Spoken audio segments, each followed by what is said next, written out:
चुपमीन university का एक सर्वे बताता है कि लोगों का सबसे कॉमन फियर है पब्लिक स्पीकिंग। मुझे याद है 11th या 12th की बात है और हमारी इंग्लिश की क्लास चढ़ रही थी। सलमंगू या फिर तोकीला मॉकिंग बर्ड, जो भी हमारी उस टाइम पे बक होती थी, वो हम रीड कर रहे थे और बारी बारी सबको खड़ा करा जा रहा था एक एक चैप्टर रीड करने के लिए। दुनिया में जितने भी महान स्पीकर्स हैं, उनकी बोली हर एक बात इतनी ज्यादा जादू ही लगती है क्योंकि वो किसी दूसरे इंसान की तरह बोलने ही कोशिश नहीं करते। ओरिजिनलिटी के साथ बहुत ज्यादा कॉन्फिडेंस आता है क्योंकि हमार से अच्छा कोई दूसरा इंसान नहीं जानता, लेकिन हम फिर भी कहीं न गई अपनी यूनिकेंस को बाहर लाने से डरते हैं। और मैं छिपने ही कोशिश कर रहा था कि मीम मेरे को न देखे और मेरे को न बोले कि सूरब चैप्टर रीड करो, बल्कि मतलब है कि जितना आप छिपने ही कोशिश करते हो, इतना ही आप नजर में आते हो। तो मीम ने मेरे को देखा और मीम ने बोला कि सूरब उठो और रीड करो। चैप्टर में भी डर डर के खड़ा हुआ और मैं इतना ज्यादा नरूज था कि मेरा पूरा ऊन पसीने से भरा हुआ था। और मुझे उम्मीद करें कि वहां पे सीन क्या चल रहा था। मेरे एक हाथ में बक थी जिसको मैं टोटा टोटा पढ़ रहा हूं और दूसरी हाथ में मेरे हैंक है जिससे मैं अपना पसीना साफ कर रहा हूं। और मीम ने भी ये देख लिया कि उसके बस की नहीं है और मीम ने इवेंचुअली मैं को बहुत ज्यादा बैठा दिया। नाउ अगर हम इस चीज को डीपली एनालाइज करें तो ये फियर ऑफ पब्लिक स्पीकिंग नहीं है, ये फियर ऑफ जजमेंट और फियर ऑफ स्टैंडिंग आउट है कि अगर मैं इन सब लोगों के बीच में खड़ा हूं, इन सब की नजरें मेरे पे हैं, तो ये मेरे को जज करेंगे। अगर मेरे से कोई भी गलती हो गई तो मेरी बेइज्जती हो जाएगी। लोग फिर मेरे से बात नहीं करेंगे और मेरे को वो उन्हीं चीजों को पॉइंट आउट करके बोलेगा, देखा मैंने तेरी चोरी पकड़ ली।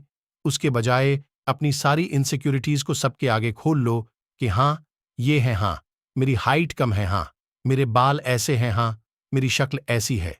नाउ व्हाट, क्या हम इन्हीं चीजों के बारे में बात करते रहेंगे या फिर कैन वी मूव ऑन?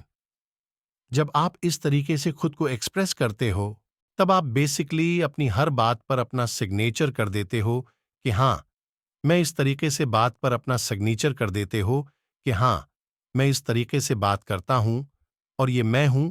अगर आपको मैं पसंद आया तो गुड, अगर आपको मैं पसंद नहीं आया, that's also fine. Number 2, no what you are talking about. आपने कभी नोटिस करे जो घर पर बनावा जूस होता है वो बहुत ज्यादा डिफरेंट होता है मार्केट में मिलने वाले बोतल जूस से। जो घर पर बनावा जूस होता है वो बहुत ज्यादा पल्पी होता है, कभी कभी उसमें बीज आ जाता है और उसको पीने पर ही आपको पता लग जाता है कि उसमें बहुत ज्यादा लाइफ फोर्स है और उसको पीने से आपकी हेल्थ इंप्रूव होगी। पर जो मार्केट में मिलने वाला बॉटल जूस होता है उसकी एक एसआईपी लेने पर ही आपको पता लग जातेगी, यार ये तो सुगारेड वाटर है और उसको अगर मैंने ज्यादा पिया तो मेरी तबीयत खराब भी हो सकती है। बिल्कुल ऐसे ही चाहे आप किसी टॉपिक की समरी के बारे में भी बात कर रहे हो,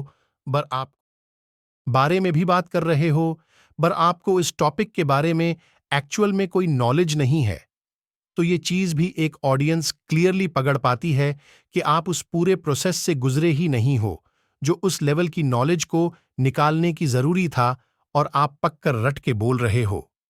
हमारे सेंसेस बहुत ज्यादा शार्प हैं और जिस तरह से आपकी जबान पर एक निकली जूस की बूंद पड़ते हैं, आप में बता सकते हो कि ये एक असली फ्रूट का एसेंस नहीं हो सकता। बिल्कुल ऐसे ही जब भी कोई फुलिश इंसान कोई बात बोल रहा होता है देप इनसाइट हमें पता लग जाता है कि यहां पर कोई गुड़बड़ है, मरकू वाइफ साई नहीं आ रही और ये बंदा निकली है। Number 3, late. जब भी हम किसी ऐसे स्पीकर को सुनते हैं जो फट बोल रहा होता है तब हमें ये लग जाता है कि आर्टिकुलेट होने का मतलब ये है कि हम हर चीज को तेजी के साथ बोलें, बल्कि एक अच्छा स्पीकर वो नहीं होता जो बहुत स्पीड के साथ हर शब्द को बोले। एक अच्छा स्पीकर वो होता है जो सुनने वाले के ऊपर एक इम्पैक्ट क्रिएट कर पाए और उसके फालिस ब्लेफर्स को तोड़ पाए। उसलिए अपनी स्पीच को थोड़ा सा धीमा और काम बना दो और अपने हर इम्पैक्टफुल सेंटेंस के बाद एक ब्रीफ ब्रेक लो। इससे दो चीजें होंगी।